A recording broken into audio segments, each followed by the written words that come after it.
Hello friends, welcome to கென்சிஸ் kitchen. இன்றைக்கி நம்ம 6 months மேலே இருக்க குழந்தைங்களுக்கு சளி, இரும்பல், மூக்கடைப்பு, த்ரோட் இன்ஃபெக்ஷன் வராமல் இருக்க கஷாயம் எப்படி செய்கிறதுன்னு பார்க்கலாம் வாங்க. குழந்தைங்களுக்கு எப்போல்லாம் தலைக்கு ஊற்றுறீங்களோ அப்போ இந்த கஷாயம் கொடுங்க, கோல்டு வராது. தேவையான பொருட்கள்: கற்பூரவல்லி இலை 2, வெத்தலை 2, துளசி இலை 5, வேப்ப கொழுந்து 3. வேப்ப இலையாக எடுத்துடாதீங்க, நல்லா கொழுந்தாக பார்த்து எடுத்துக்கோங்க, இல்லை குழந்தைங்களுக்கு ரொம்ப கசப்பாக இருக்கும்.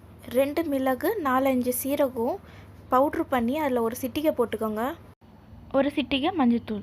இப்போ கஷாயம் எப்படி செய்கிறது பார்க்கலாம் வாங்க. 1 டம்ளர் தண்ணி ஊற்றிக்கோங்க. அதில் 2 வெத்தலை, 2 கற்பூரவல்லி இலை, 5 துளசி இலை, 3 வேப்பங்கொழுந்து. காம்பு எல்லாத்தையும் பிச்சுட்டு வெறும் இலையை மட்டும் எல்லாத்துக்கும் போட்டுக்கோங்க.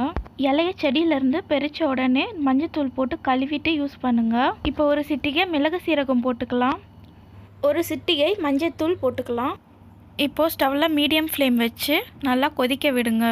நம்ம 1 டம்ளர் தண்ணி ஊற்றிருக்கோம், அது நல்லா 1/2 டம்ளருக்கு சுண்டை காசிக்கணும்.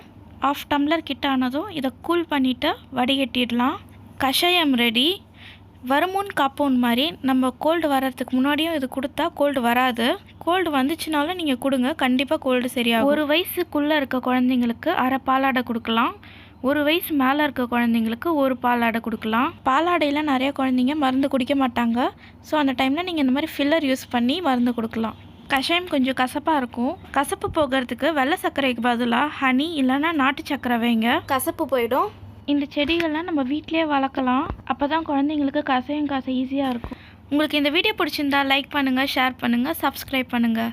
இந்த வீடியோவில் ஏதாவது டவுட்ஸ் இருந்தால் கீழே கமெண்ட் பண்ணுங்கள். தேங்க்யூ ஃபார் வாட்சிங். பாய்.